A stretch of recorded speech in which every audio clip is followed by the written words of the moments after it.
Hello everyone and welcome back to the Tinkerbox today. Today we are talking about hopper clocks and neat little things you can do with hoppers.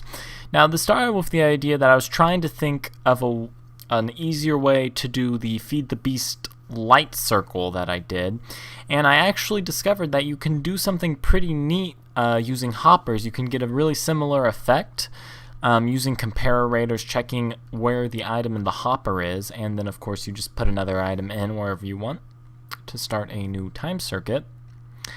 And and the only issue with this time circuit is the fact that when it's in these couple of hoppers, it's not going to light up, so there'll be a couple second of delay on corners, which you could probably fix the fact that that happens by, putting in another item or so that there's always some lights on at a time. So I thought that was pretty cool, which stemmed me to think of block rotators, which have always been a pain in the butt to do with pistons. So then I came up with this design, which is the same thing except it's a circuit of hoppers, and you just saw that piston go off that moves these pistons to rotate these blocks. And this design is stupid and super inefficient because of the amount of time it takes for these to rotate around. Your pistons are like never going to do anything ever. So then I was thinking about how block rotators work, and if you guys have been watching for a while, you may remember my random enchantment machine. And the way normal block rotators work is you have pistons pushing a block around in circles, which will send a pulse out and thus rotate the blocks around. So I decided to go ahead and replicate that with hoppers and create a silent block clock. So what you have here is the silent block clock I was just talking about. And the way it works is there's one item that is currently being held in this hopper by the fact that there's power being applied to it, and when I turn it off, that hopper will send it to this hopper, which will send it to this hopper, which will send it to this hopper, and back around in a loop.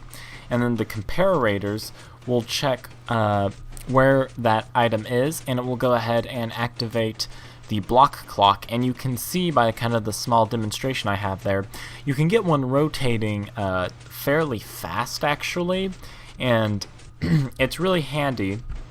And the other thing I realized about this little setup here is you could actually create a clock for really anything using this. Let's say you have a redstone farm you want to activate often.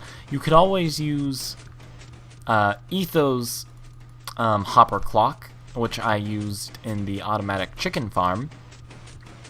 Or if you have something that you wish to be more automated than that and to frequently activate, you can go ahead and set up one of these guys, and it's slightly better than Etho's hopper clock. Just, it's not adjustable like his, but if you have something you need to constantly fire, it will be silent, which is, of course, a great advantage.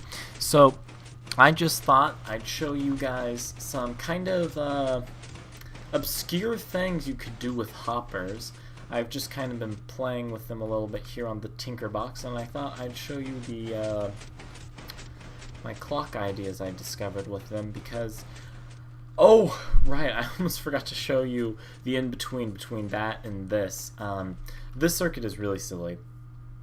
The way it works is we have items going back and forth between these two hoppers, and when one of the hoppers has an item, it will send a pulse out, which will turn this off, which will let this hopper send an item, and then activate this, and repeat the process around. Basically, I just made a really large, overly complicated repeater right here, so this circuit was completely silly and completely worthless. And eventually, like I said, these 4 hoppers in a perfect circle is a really great way to create a continuous clock for a block rotator, or just a process that needs to be automated very often. You can even hook it up to something like a command block clock instead of this repeater setup we have over here. But anyway, I hope you guys like these ideas for various clock mechanisms you can do with a hopper. I hope you guys enjoyed the video, and I'll see you all next time. Toodles!